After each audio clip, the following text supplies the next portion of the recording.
ओम शांति। आज 13 दिसंबर 2022 के साकार मधुर महावाक्य हैं। मीठे बच्चे, शिव जयंती का त्यौहार बड़े से बड़ा त्यौहार है। इसे तुम बच्चों को बहुत धूमधाम से मनाना है, जिससे सारी दुनिया को बाप के अवतरण का पता पड़े। क्या कहा प्यारे बाबा ने कि शिव जयंती का त्यौहार बड़े से बड़ा त्यौहार है। इससे तुम बच्चों को बहुत धूमधाम से मनाना है, जिससे सारी दुनिया को बाप के अवतरण का पता पड़े। प्रश्न है आज की मुरली का कि तुम बच्चों को किस बात में सुस्ती नहीं आनी चाहिए। अगर सुस्ती आती है तो उसका कारण क्या है। क्या प्रश्न है आज का कि तुम बच्चों को किस बात में सुस्ती नहीं आनी चाहिए। अगर सुस्ती आती है तो उसका कारण क्या है। उत्तर है इसका, पढ़ाई व योग में तुम्हें जरा भी सुस्ती नहीं आनी चाहिए। लेकिन कई बच्चे समझते हैं सभी तो विजयमाला में नहीं आएंगे, सब तो राजा रानी नहीं बनेंगे, इसलिए सुस्त बन जाते हैं, पढ़ाई पर ध्यान नहीं देते। लेकिन जिसका बाप से पूरा लव है वह एक्यूरेट पढ़ाई पढ़ेंगे, सुस्ती आ नहीं सकती। दूसरा प्रश्न है आज की मुरली से कि चलते चलते कई बच्चों की अवस्था डगमग क्यों हो जाती है। क्या है दूसरा प्रश्न कि चलते चलते कई बच्चों की अवस्था डगमग क्यों हो जाती है। उत्तर है इसका, क्योंकि बाप को भूल देह अहंकार में आ जाते हैं। देह अहंकार के कारण एक दो को बहुत तंग करते हैं। चलन से ऐसा दिखाई पड़ता है जैसे देवता बनने वाला ही नहीं है। काम क्रोध के वशीभूत हो जाते हैं। ओम शांति। सभी ब्राह्मणों को यह पता है कि शिव जयंती है मुख्य। आजकल बर्थडे तो सबका मनाते हैं, परंतु शिव जयंती के संवत का कोई को पता नहीं है। मनुष्यों का संवत तो गाते आए हैं, क्राइस्ट का संवत पूछेंगे तो झट बताएंगे। उनका भी बर्थडे मनाते हैं। तुमने शिव जयंती पहले इतना धूमधाम से मनाई है।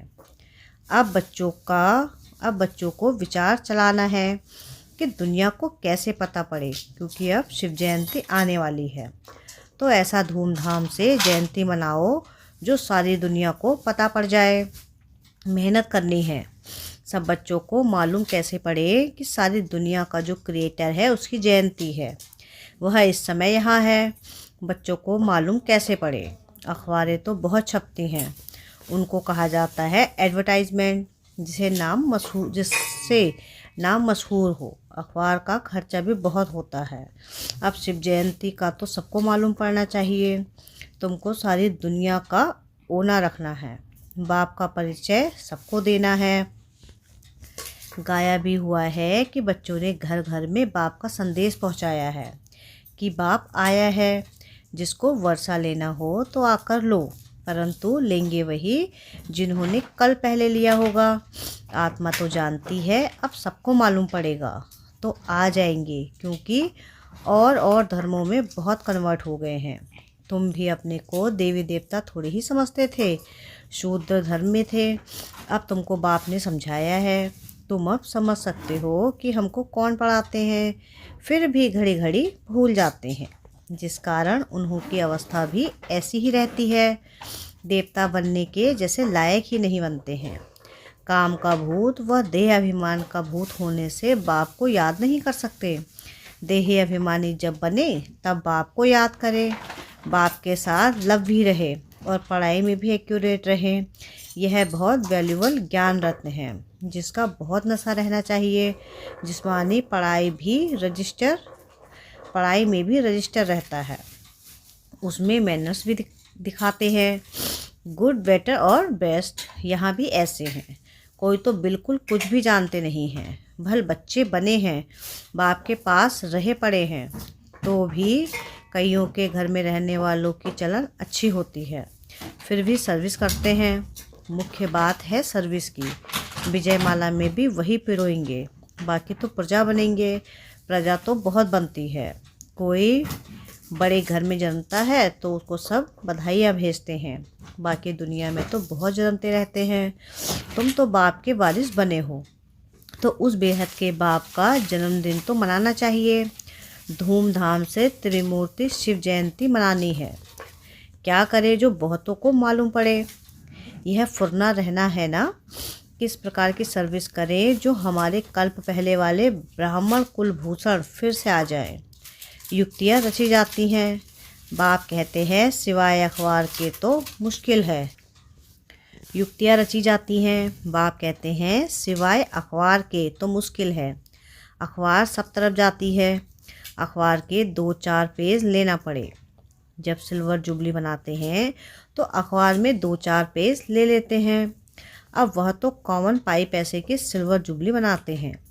तुम्हारी यह गोल्डन जुबली सबसे न्यारी है। हमेशा गोल्डन सिल्वर जुबली बनाते हैं, कॉपर आयरन जुबली नहीं बनाते हैं। 50 वर्ष होते हैं तो उनको गोल्डन जुबली कहा जाता है। अब तुमको बाप की जयंती मनानी है, जो सबको मालूम पड़े। अखबार में 2 पेज डाले तो कोई हर्जा नहीं है। बहुतों को पता पड़ना चाहिए। समय नाजुक आता जाता है, नहीं तो फिर देरी पड़ जाएगी। अब शिव जयंती के लिए पहले से ही तैयारी करनी चाहिए। अखबार के 2 पेज लेवे जिसमें त्रिमूर्ति झाड़ और आजकल की पॉइंट्स लिखी जाए। गंगा स्नान से सद्गति नहीं होती है। जैसे पेज वाला लिटरेचर है, जैसे 4 पेज वाला लिटरेचर है, वैसे आगे पीछे भी डाला जाए। उतरती कला और चढ़ती कला वाला चित्र और जो मुख्य चित्र है, विचार करना चाहिए कौन कौन से मुख्य चित्र हैं, जिससे मनुष्य समझ जाए कि बरोबर दुर्गति हुई है। बाबा बच्चों का ध्यान खिंचवाते हैं। विचार सागर मंथन करना चाहिए। इस बात पर बहुत थोड़े बच्चे हैं जिनका ख्याल चलता है। 4-5 हज़ार खर्च होगा, हर्जा नहीं। ढेर बच्चे हैं, बूंद बूंद तालाब हो जाएगा। जिसको मालूम है आगा खां को भी हीरो में वजन किया, वह तो कुछ भी नहीं। यह तो कल्याणकारी बाप है। वह तो सब पैसे जाते हैं विकारों में। तुम बच्चों को इन विकारों से छुड़ाया जाता है, मनुष्य से देवता बनाया जाता है। तुम्हारे में न काम की हिंसा न क्रोध की हिंसा है। तो अखबारों में 4-5 पेज जरूर लेने चाहिए। जो भी सर्विसर बच्चे हैं समझते हैं हम सर्विस कर रहे हैं। प्रदर्शनी प्रोजेक्टर के लिए चित्र बना रहे हैं। जिनकी बुद्धि चलती है उन्हों के लिए बाबा समझा रहे हैं। बाप कहते हैं हिम्मते बच्चे मददते बाप बैठा है। जो बुद्धिमान पढ़े लिखे बच्चे हैं वह झट अखबार के लिए मैटर लिखकर तैयार करेंगे। अखबार में कोई चीज़ डाली जाती है तो उन्हों की दृष्टि भी देनी है। अभी शिव जयंती में 2-2.5 मास हैं। तुम बहुत काम कर सकते हो। 2-4 अखबारों में डालना चाहिए। हिंदी और अंग्रेजी मुख्य है, इन दोनों में छप जाए। शिव जयंती इस रीति मनाना ठीक होगा। सारी दुनिया के बाप का बर्थडे है, यह सबको मालूम पड़ जाए। अखबारें तो दूर तक जाती हैं। सेंसुएबल एडिटर जो होते हैं, धर्मी ख्यालात वाले होते हैं, वह पैसे नहीं लेते हैं। यह तो सबके कल्याण के लिए है, करके थोड़ा खर्चा होगा। हिम्मते बच्चे मददते बाप, ऐसे ऐसे ख्यालात चलने चाहिए। मनुष्य यह नहीं जानते कल्याण अकल्याण किसको कहा जाता है। कल्याण की मत कौन दे सकता है, कुछ भी समझते नहीं हैं। तुम बच्चे जानते हो तुम्हारे में भी बहुत थोड़े हैं जो विजय माला में आएंगे, बाकी प्रजा बनेंगे। यह है राजयोग, राजाई प्राप्त करने का। पढ़ाई व योग में सुस्ती करने से राजाई नहीं प्राप्त कर सकेंगे।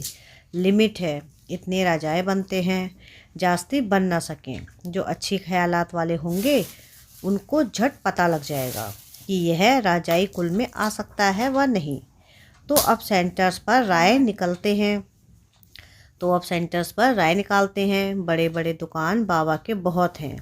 सब सेंटर्स यानी दुकान एक जैसे तो चल ना सके। कोई मैनेजर अच्छा होता है तो दुकान को अच्छा चलाते हैं। कोई पर ग्रहचारी बैठ जाती है तो अच्छे अच्छे भी फेल हो पड़ते हैं। बाप कहते हैं अब दिन नज़दीक आते जाते हैं। लड़ाई की तैयारियां भी होती जाती हैं। आपदाएं भी आनी है। बहुत थोड़ा समय है। योग लगाने में बड़ी मेहनत है। योग से ही विकर्म विनाश करने हैं। अगर योग में रह गोल्डन एज तक नहीं पहुँचे तो रॉयल घराने में आ ना सके, प्रजा में चले जाएंगे। अच्छे पुरुषार्थी जो होंगे वह कभी नहीं कहेंगे कि जो तकदीर में होगा। ड्रामानुसार ऐसे ऐसे ख्यालात वाले प्रजा में जाए नौकर बनेंगे। पद ऊंचा पाना है तो एडवर्टाइजमेंट करनी पड़े, नहीं तो उल्हाना देंगे। इसलिए अखबार में डालते हैं अपना चित्र और मुख्य मुख्य बातें लिखनी है। त्रिमूर्ति गोला भी डालना है। उतरती कला चढ़ती कला वाला चित्र भी डालना है। भारत दी हेवन, भारत दी हेल। हेवन में कितना समय रहते, हेल में कितना समय रहते। अब बाबा डायरेक्शन दे रहे हैं, अगर कोई मुरली मिस कर दे तो डायरेक्शन का पता नहीं पड़ेगा, मददगार बन नहीं सकेंगे। बाबा पूछते रहते हैं, यह मैटर तैयार किया? सेंसेबल बच्चों की जहाँ तहाँ महिमा होती है। कोई कोई बहुत तंग करते हैं, देह अभिमानी बन जाते हैं। सेंटर के हेड बने, देह अभिमान आया तो यह मरा। बाप को कभी अहंकार आ ना सके। बाप कहते हैं, हम ओबीडिएंट सर्वेंट हैं। देखो यहाँ बहुत बड़े बड़े आदमी आते हैं, देखते हैं बर्तन हाथ से मांजते हैं तो खुद भी मांजने लग पड़ते हैं, परंतु कोई कोई को देह अहंकार आ जाता है, थाली कटोरा नहीं साफ कर सकते। ऐसे देह अभिमान वाले गिर पड़ते हैं, अपना अकल्याण कर बैठते हैं। बाबा थोड़ी ही कभी सर्विस लेते हैं। शिव बाबा को तो शरीर ही नहीं है जो सर्विस लेवे, वह तो सर्विस करते हैं। बाबा देह अभिमानी बनना सिखलाते हैं।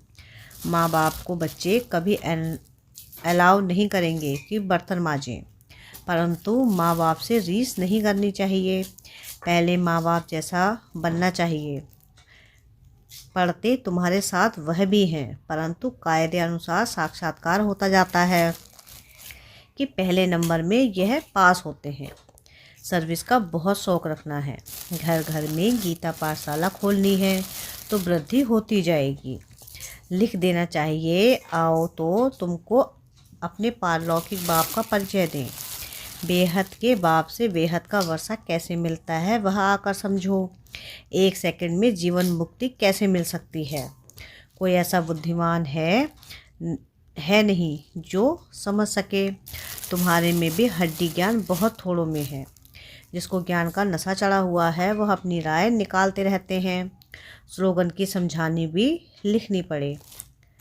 दिल्ली बॉम्बे में बहुत समझू बच्चे हैं जिनको बहुतों का परिचय है, वह यह काम कर सकते हैं। एडिटर्स को समझाना चाहिए, उन्हों के हाथ में बहुत होता है। हाफ दाम में देवे, क्वार्टर में देवे। रिलीजियस बातें फ्री में भी डाल सकते हैं। बाबा राय देते हैं इस शिव जयंती को बहुत धूमधाम से मनाया जाए, ऐसी प्रेरणा आई है। खर्चे का हर्जा नहीं, चित्र छपाओ। रंगीन वीकली छोटी होती है, जिसमें चित्र बड़े क्लियर चाहिए। बाबा सर्विसेबल बच्चों को राय देते हैं और सर्विसेबल बच्चे ही रिस्पॉन्ड करेंगे, आइडिया लिखेंगे, मैटर तैयार करेंगे। अगर मैटर छपाकर भी अखबार के साथ भेज सकते हैं, वह भी अखबार वालों से प्रबंध करा सकते हैं। अखबारों के अंदर पर्चा डाल देंगे। आगे ऐसे अलग कागज़ छपाकर दूसरों के एडवर्टाइजमेंट का अखबार में डाल देते हैं। अभी शायद बंद कर दिया है, परंतु पुरुषार्थ करने से हो सकता है, नहीं तो सबको मालूम कैसे पड़े। त्रिमूर्ति शिव जयंती का प्रदर्शनी भी 7 रोज चलती। शिव जयंती का तो 1 दिन है, वह धूमधाम से मनाना है। अच्छा, मीठे मीठे सिकलते बच्चों प्रति माता पिता बाप दादा का याद प्यार और गुड मॉर्निंग। रूहानी बाप की रूहानी बच्चों को नमस्ते। हम रूहानी बच्चों की रूहानी बाप दादा को याद प्यार गुड मॉर्निंग और नमस्ते। शुक्रिया प्यारे बाबा, शुक्रिया। धारणा के लिए मुख्य सार है, पहली पॉइंट है कि बाप का मददगार बन। सभी को बाप का परिचय देने की युक्ति रचनी है। विचार सागर मंथन करना है, ज्ञान के नशे में रहना है। क्या है पहली पॉइंट कि बाप का मददगार बन, सभी को बाप का परिचय देने की युक्ति रचनी है, विचार सागर मंथन करना है, ज्ञान के नशे में रहना है। सेकंड है कि देह अहंकार छोड़ देही अभिमानी बनना है। अपनी सेवा दूसरों से नहीं लेनी है, माँ बाप से रीस नहीं करनी है, उनके समान बनना है। वरदान है कि स्नेही की शक्ति द्वारा मेहनत से मुक्त होने वाले परमात्मा स्नेही भव। स्नेही की शक्ति मेहनत को सहज कर देती है। जहाँ मोहब्बत है वहाँ मेहनत नहीं होती। मेहनत मनोरंजन बन जाती है। भिन्न भिन्न बंधनों में बंधी हुई आत्माएं मेहनत करती हैं, लेकिन आत्म स्नेही आत्माएं सहज ही मेहनत से मुक्त हो जाती हैं। यह स्नेह का वरदान सदा स्मृति में रहे तो कितनी भी बड़ी परिस्थिति हो, प्यार से स्नेह से परिस्थिति रूपी पहाड़ भी परिवर्तन हो पानी के समान हल्का बन जाता है। स्लोगन है आज की मुरली का कि सदा निर्विघ्न रहना और दूसरों को निर्विघ्न बनाना, यही यथार्थ सेवा है। क्या है स्लोगन आज का? कि सदा निर्विघ्न रहना और दूसरों को निर्विघ्न बनाना, यही यथार्थ सेवा है। अच्छा, ओम शांति, ओम शांति, ओम शांति।